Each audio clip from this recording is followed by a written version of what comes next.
amigos, ¿cómo están? Bienvenidos una vez más a la sala de redacción del Observador. Hoy me acompañan Paula Ruiz, Alan Arroyo y Alonso Solano en controles y una servidora Berlioz Herrera para que conversemos de los temas noticiosos más relevantes en Costa Rica y en el mundo durante esta semana que está a punto de culminar. Y vamos a comenzar hablando de lo que ha ocurrido en la Asamblea Legislativa porque anoche, muy tarde, se tomaron decisiones en Cuesta Mora sobre el presupuesto general de la República para este próximo año que quedó aprobado ayer por los diputados cuando bastante tarde de la noche hicieron varios cambios. Y Paula, que estaba cubriendo esto, a ver si nos cuenta, porque ayer los diputados determinaron los recursos que se le van a destinar al FES, que ha sido uno al Fondo para la Educación Superior, para las universidades, que ha sido uno de los puntos álgidos porque hubo una disputa entre el gobierno de la República, lo que pedían los rectores para el FES y lo que finalmente terminaron aprobando anoche los diputados. Bueno, voy a intentar hacer un resumen, ¿verdad?, de todo lo que pasó ayer. Bueno, primero se aprobó una moción de Eli Feinsack por 4.655 millones que correspondía a un 0,8% de aumento. Y pues luego llegó el momento de una moción de 1% que planteaba el diputado José Pablo Cibaja de Nueva República. Sin embargo, cuando se llega a votar esta moción, él decide retirarla, pero cuando la retira se da cuenta que hay otra firma. Entonces, pues él pide un receso, ¿verdad? Y en ese receso, pues se hacen algún tipo de acuerdo, según luego denunció Eli Feinsack. Y se termina retirando la moción de José Pablo Cibaja. La otra firma que estaba era la del social cristiano Carlos Felipe García, que él mismo pues también accedió a retirar su firma y con ello retirar la moción. Luego pues cuando ya van a terminar, van hacia la moción 107. Esta moción 107 la presentó Paulina Ramírez. Es prácticamente la misma que habían votado el miércoles, que se había rechazado por 11.521 millones de colones. Es el 2% aproximadamente. Es el 2% de aumento y pues cuando se va a votar, Eli Feinsack denuncia que hubo un acuerdo entre el PLN, el PUSC y el Frente Amplio para pues retroceder, por así decirlo, bueno, volver a votar mociones que ya habían sido aprobadas para eliminarlas. Entonces, se quitó, el miércoles habían aprobado, por ejemplo, 1.500 millones para el TEC en la sede del Pacífico y 800 millones para becas. Entonces, aunque ya se ha aprobado el miércoles, se retrotrae, por así decirlo, y se vota en negativo. Y también sucedió con la de los 4.655 millones de Eli Feinsack. Como ya eliminan todas estas, pues entonces quedó el camino libre para aprobar esos 11.521 millones que son los que finalmente quedan en el dictamen para el presupuesto ordinario de la República. Vamos a recordar nada más qué es lo que había pasado con el presupuesto, por eso digo que es uno de los puntos álgidos de las universidades o de la educación superior. Lo que destinó el gobierno este año, para el próximo año, son los mismos 576.000 millones que ejecutaron este año, es decir, no había incremento. Entonces luego empieza la disputa sobre el incremento. Los rectores estaban defendiendo que fuera un 4,06%, que eso es más o menos 22.000 millones de aumento. La Contraloría General de la República salió a decir que era inviable ese aumento que estaban solicitando los rectores y habló de un incremento del 0,03%. Los diputados se inclinaron por hacer un aumento superior al recomendado por la Contraloría General de la República, incluso el propio Ministerio de Hacienda. Me acuerdo escuchar al presidente de la República diciendo que se le había ido un poquito la mano a don Nogui con lo que había ofrecido, que creo que era un 0,9 o 1%. Sí. Exacto. Pero finalmente lo que ocurre ayer es que aprueban esta moción, que era posiblemente la más alta presentada, de un incremento de los 11.000 millones. Y que viene de deuda, del pago de deuda externa. Exacto, pero con esto, entonces, como el presupuesto presentado por el gobierno de la República no tenía nada presupuestado, valga la redundancia, para varios rubros, los diputados lo que hicieron fue recortar los recursos que están destinados al pago de intereses de la deuda para destinarlo a otros rubros. Y hoy con la decisión que se tomó anoche, tarde de la noche, en Cuesta de Moras, es aproximadamente 61.000 millones, lo que se está quitando para el del rubro de pago de intereses de la deuda para otros rubros, que es educación y seguridad y bueno, y el fondo de las universidades. Sí, si bien mucho de la discusión se ha concentrado en este hecho histórico, de que es primera vez que los diputados tienen que definir el presupuesto del FES porque no hubo acuerdo entre gobierno y los rectores en las sesiones previas, si bien eso ha sido muy mediático, este otro punto de los cambios en las partidas para seguridad y educación también generan polémica. El gobierno ha dicho, Noguia Acosta estaba en contra de que se redujeran los montos del pago de deuda, decía que es peligroso con un repunte en el tipo de cambio que el país se quede corto en ese pago de intereses, pero los diputados lo que han manifestado es que es necesario fortalecer la educación y la seguridad. Por ejemplo, estos 54.900 millones destinados a educación van, por ejemplo, para infraestructura, para becas y también para transporte de estudiantes. En el caso de seguridad, por ejemplo, reparación de patrullas, también se contemplan plazas que el gobierno no había presupuestado, nuevas plazas para cuerpos policiales. Los diputados deciden entonces otorgar recursos para este fin y también para fortalecer al organismo de investigación judicial, entre otros cambios. Hay que esperar la reacción del gobierno, ya con el monto total, esa disminución de los 61.600 millones para el pago de deuda, cuál va a ser la reacción del Poder Ejecutivo. Y muy importante recordar que ahora el presupuesto, lo que pasó anoche, a las 10 de la noche, se dictaminó en una comisión, se aprobó en una comisión, es el término dictaminar que se utiliza en la Asamblea, y debe pasar ahora a plenario legislativo para su votación en primer y segundo debate antes del 29 de noviembre. Hay posibilidades de que los diputados logren cambios en plenario, pero es muy difícil. Porque tienen que abrirlo a comisión general y eso cuesta mucho porque les da la oportunidad de presentar otras mociones, entonces y casi siempre sí cuesta mucho, tal vez no se abren para no correr ese riesgo, por así decirlo. Es una caja de Pandora, decían en algún momento diputados. Bueno, la diputada oficialista Pilar Cisneros hoy lamentó la decisión que han tomado los diputados de variar y utilizar sobre todo recursos que uno no duda que son necesarios en temas de infraestructura y de seguridad, y por supuesto también de educación, pero la crítica es que se están quitando de los fondos destinados al pago de la deuda. Vamos a ver qué pasa, porque lo que falta a esta hora, cuando estamos grabando este programa, es todavía la reacción oficial del Ministerio de Hacienda, que no se ha tenido, y tampoco del Poder Ejecutivo. Sí, y no es la primera vez que los diputados tienen esta diferencia. He escuchado a la oposición, por ejemplo, decir, bueno, el país tiene buenas cifras fiscales, que eso no se puede ocultar y ha ido mejorando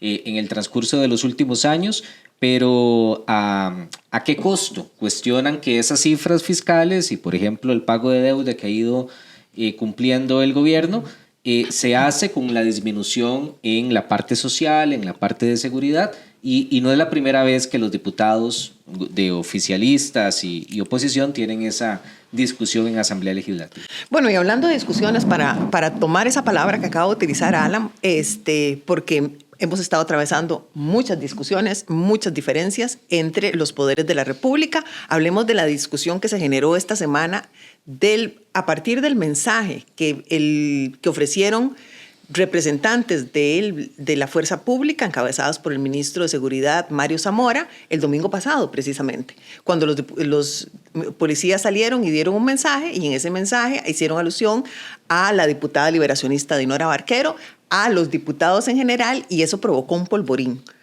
Incluso en la Asamblea Legislativa se está hablando de una moción de censura para el ministro de Hacienda por esas manifestaciones. Y Paula, usted estuvo hablando con varios expertos, porque lo que se ha dicho es que este mensaje que dieron los representantes de la fuerza pública violenta la Constitución, el artículo 12 de la Constitución Política. Ellos, los abogados constitucionalistas que consultamos, coinciden en que se violentó este artículo porque pues ellos dicen que estas Fuerzas Armadas no pueden ser beligerantes. Eso quiere decir que no pueden emitir ningún comentario relacionado a pues política e incluso ideología. Perdón, dice el artículo 12, se proscribe el ejército como institución permanente. Para la vigencia y conservación del orden público habrá fuerzas de policía necesarias. Solo por convenio continental o para la defensa nacional podrá organizarse fuerzas militares Unas y otras estarán siempre bajo la subordinación del poder civil. No podrán deliberar ni hacer manifestaciones o declaraciones en forma individual o colectiva. Es este último elemento. Es justamente eso último. Incluso el ministro de Seguridad, Mario Zamora, se escuda en un voto de la Sala Constitucional por una manifestación que hubo en el 2017 y la ANEP presentó en ese momento un recurso de amparo. Lo declaró sin lugar, pero hubo, digamos, como un voto salvado de 3 magistrados que dicen que pues sí cabía lugar, ¿verdad?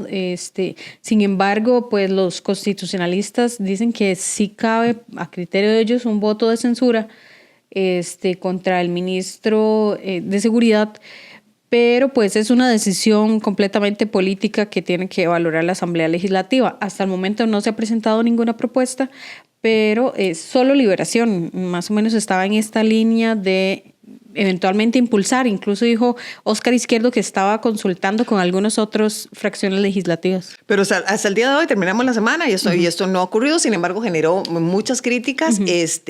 Incluso se habló durante toda la semana, se estuvo moviendo el tema de una posible moción de censura, que hasta el momento no se ha presentado la moción. Tampoco han hablado de llamar al ministro de seguridad a rendir cuentas, ni al plenario, ni a una comisión legislativa. No, solo está convocado para la comisión de seguridad y narcotráfico, pero es por lo del cierre de guardacostas. Sí, si bien no se ha llegado al punto de una moción de censura, sí hubo pronunciamiento de las fracciones durante toda la semana cuestionando el video, si era necesario o no, la forma, el ver a los jefes policiales de policía de tránsito, fronteras, fuerza pública, guardacostas, entre otras, formados en fila y lanzando la crítica directa al control político de la diputada Dinora Barquero. Rápidamente, ¿qué fue lo que pasó? El jueves anterior, ya se cumplió una semana, Dinora Barquero le pregunta al ministro si los policías están capacitados para utilizar armas automáticas, el decreto que el gobierno firma, decía en su momento, para igualdad de condiciones a la delincuencia que utiliza ese tipo de armas y que los policías también puedan responder con armas automáticas. La diputada en ese cuestionamiento lo que dice es que ella conoce de policías que no saben ni siquiera utilizar los radios de comunicación. Eso fue lo que molestó al ministro en la comisión legislativa y lo que genera el fin de semana la producción de este video, donde le responden directamente a la diputada Dinora Barquero de Liberación Nacional. Eso fue lo que generó ahí la polémica. La diputada decía que el gobierno sacó de contexto sus palabras y que siempre ha sido muy respetuosa de los cuerpos policiales, que más bien la crítica viene para que los policías tengan mejores condiciones, mejor preparación en la lucha contra el crimen organizado y el narcotráfico. Esa es la posición de la diputada. Bueno, y otro tema que está relacionado también con la Asamblea Legislativa y está relacionado con el Ministerio de Seguridad y está relacionado con el gobierno y las fuerzas policiales es lo de los vehículos del ICD, perdón. Sí. La semana, vamos a recapitular rápidamente. La semana anterior, el fiscal general Carlos Díaz compareció ante la Comisión de Control y Gasto Público de la Asamblea Legislativa el jueves de la semana anterior y hizo varias declaraciones. De eso hablamos en el capítulo anterior de Sala de Redacción. Una de las cosas que dijo el fiscal es que había una denuncia que estaban siguiendo porque se presume que vehículos decomisados al narcotráfico que están en poder del ICD y que son cedidos a otras instituciones del Estado, se estarían utilizando para hacer seguimientos con carácter político. Y esos seguimientos lo incluirían a él como fiscal general, pero también habló de magistrados, diputados, y aunque no lo dijo con esa claridad, dijo a todos los que sean opositores al gobierno. Esta semana trascendió la denuncia que se presentó y que está siguiendo por el cual se abrió una investigación en el Ministerio Público y que se está hablando de que se estarían utilizando para hacer seguimiento político. De hecho que el fiscal también reveló la semana pasada que él observó una persona en uno de estos vehículos cuando iba llegando a su casa. En la denuncia se habla particularmente de quienes estarían dirigiendo estas operaciones, ¿verdad? Uno de ellos es un oficial de apellido Cerdas y el otro de apellido Guzmán, quienes están, pues, que trabajan en el Ministerio de Seguridad de la Presidencia, en una unidad específica que se llama UEI, ¿verdad? Entonces, ellos están ahí, y esa es la denuncia, pues, que hacen algunas personas que mandaron hacia la Fiscalía. La Fiscalía recibió una denuncia, abrió una investigación, la investigación está abierta en este momento, estarían hablando de vehículos utilizados, asignados al Ministerio de la Presidencia, que se estarían utilizando para hacer seguimiento de personas que son opositoras o que critican al gobierno de la República. Gravísimo todo. De hecho, gravísimo los hechos, y de ser cierto, pues todavía más grave, pero es una cosa que tiene que probarse. Pero antes de terminar de hablar de esto, Paula y Alan, a mí me gustaría un poco escuchar la opinión, porque yo he venido hablando de que los ciudadanos de a pie, como usted y como yo, no sé si estamos un poquitito cansados de este tono de enfrentamiento que se ha venido sintiendo durante los últimos meses, sobre todo entre los diferentes poderes de la República. Este país realmente tiene problemas muy graves y muy serios. Uno de los problemas más graves y más serios es el tema del narcotráfico, es el tema de esos chiquitos menores de edad que están vinculados al narcotráfico como conejillos de indias, que se utilizan para hacer sicariato y que muy pocos días duran vivos, porque por supuesto se convierten en blancos perfectos de bandas de crimen organizado. Cuando uno tiene esa realidad acechando a cada uno de nosotros y acechando a nuestros hijos, con la enorme preocupación que eso genera de no poder vivir tranquilo en este país de paz, ver a los poderes de la República en estas discusiones, a veces que parecieran efímeras, realmente termina molestándolo a uno como ciudadano, porque uno esperaría que quienes eligieron popularmente para dirigir un país estén concentrados en eso y no en este tipo de disputas, porque a veces parecen hasta chiquitos peleando por las cosas más sencillas. Tenemos problemas seriosísimos, tenemos problemas lo estaba mencionando Alan, tenemos problemas de infraestructura serios. Hoy es un caos llegar a San José para los vecinos de Cartago, que lo diga nuestro compañero Alan, que le costó un montón poder llegar hoy a la oficina por todo lo que pasó, el problema de seguridad que venimos sintiendo, el problema en educación que se vuelve tan grave con las consecuencias que esto puede tener. O sea, esto realmente es un llamado a la conciencia de quienes están dirigiendo este país desde los primeros poderes de la República, y aquí hablo del Poder Ejecutivo, del Poder Legislativo y por supuesto también del Poder Judicial. Señores, es hora de ponerse a trabajar en serio y dejar de pelear. Costa Rica no está acostumbrado, y no es el tono de este país. Eso es lo que no estamos acostumbrados los ticos, y yo creo que eso no nos gusta a ninguno. De verdad, uno esperaría que puedan tomar una decisión y que lo piensen y lo mediten, sobre todo si se está haciendo con fines electorales. No merecemos los costarricenses el tono de la discusión política que tiene Costa Rica hoy. Perdón, Paula, creo que tal vez vamos por la misma línea. Ajá. Lo que dijo el director del OIJ Exacto. esta semana, nada más para ponerlo en contexto, hubo, por ejemplo, disparos contra la casa de un agente policial del OIJ en Guásimo, en Limón, también disparos contra patrullas, contra oficiales de la fuerza pública, y decía don Randall Zúñiga, esos son mensajes del narcotráfico y son señales que el país no debe ocultar, y lanzó una frase muy curiosa. Aquí la tengo, de hecho que la busqué porque yo dije, es que yo creo que es esto lo que él dijo: en estado revuelto, ganancia del crimen organizado, ¿verdad? Adecuó, ¿verdad?, el refrán de en río revuelto, ganancia de pescadores. Y creo que, bueno, un día hablábamos acá en la redacción que mientras estamos, todos ellos están desviando la atención, pues quien está ganando es el crimen organizado, y si gana el crimen organizado pierde todo el país. Pienso que en este momento estamos perdiendo todos. Estamos perdiendo todos, y realmente, por eso decía, si es con fines electorales, nosotros los ciudadanos, los que dependemos de sus decisiones, no estamos al gusto con nadie en este momento. Y antes de terminar la sala de redacción, es inevitable hablar de lo que ocurrió con un cantante muy famoso que perdió la vida, Liam Payne. un ícono sobre todo para las nuevas generaciones, que perdió la vida esta semana cuando se tiró de un tercer piso de un hotel en Argentina. El exintegrante de la famosa banda One Direction, presuntamente, hablamos de presunciones, pero bueno, todo hace indicar que efectivamente el muchacho estaba muy drogado cuando tomó la decisión de lanzar y así quitarse la vida. Nuevamente es un llamado de atención, pienso, para todas las personas, pero sobre todo para los más jóvenes y para aquellos que somos papás. Esto no deja de ser preocupante, el flagelo de las drogas. Y de la salud mental también, porque puede que no hablemos de eso y no sabemos cómo él estaba, porque estuve viendo unas fotos de las últimas antes de que él falleciera y él pues se veía normal, feliz, incluso está sonriendo, pero no sabemos qué llevaba por dentro, ¿verdad? Entonces, bueno, los datos de salud mental en Costa Rica no son nada alentadores, exactamente. Según la prensa argentina, algunos ya han especulado de que estaba pasando por momentos también difíciles, crisis en su carrera musical, crisis con su pareja. La información que ha trascendido en Argentina es muy cruda.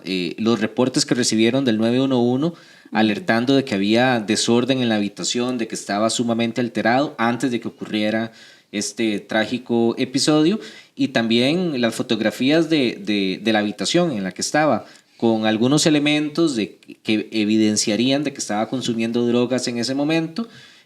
Daños, por ejemplo, en una pantalla de televisor que mostraban también parte de esos últimos momentos y el desorden que hacía y lo alterado que estaba, según ha ido reportando la prensa.